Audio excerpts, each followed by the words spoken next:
We're talking about Spike Lee. He's being sued by a couple for tweeting out the wrong address. And I'll tell you the story first before I give you my thoughts on it. Um, so this is how it went down.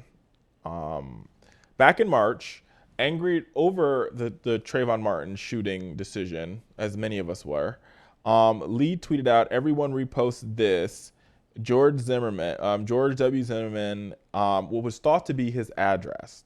In reality, it was actually the address of an elderly couple, Elaine and David McLean, who have no ties to George Zimmerman or Trayvon Martin. What then ensued was hundreds and hundreds of people showing up to their house in protest. The comments were retweeted thousands of times, and the damage was already done, even after Lee realized that it was the wrong address. To the point where the couple had to move out of their home because there were threats going there were people outside. And Spike, who I got to tell you, as a director, is prolific. I love Spike Lee as a director. One of my favorite Spike Lee movies is She Hates Me. She Hate Me. And he did the Oprah Next Chapter, and he was interviewed by Oprah this past week, and he discussed this. And he said to Oprah, he's like, "You know what, Oprah, I've got to tell you, this was the stupidest decision that I ever made."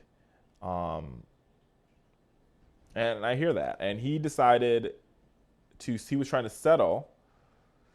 He was trying to settle with the couple for, $10,000, and now the couple is suing him for another $15,000 in damages, legal fees, and court costs.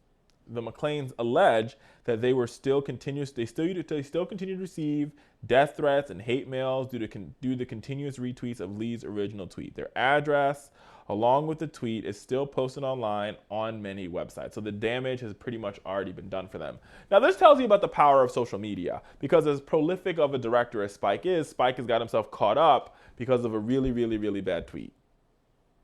And it's really sad. But what it tells you is, like, listen, you've got to, first of all, from somebody, and we talked about this on the show. Well, no, if you, not on our show, but if you are subscribed to our YouTube channel, I talk about people breaking the fourth wall of separation last week on some voicemails that I received from some irate viewers who saw me on Fox News. And so this is where, for me, this is sort of where the rubber meets the road.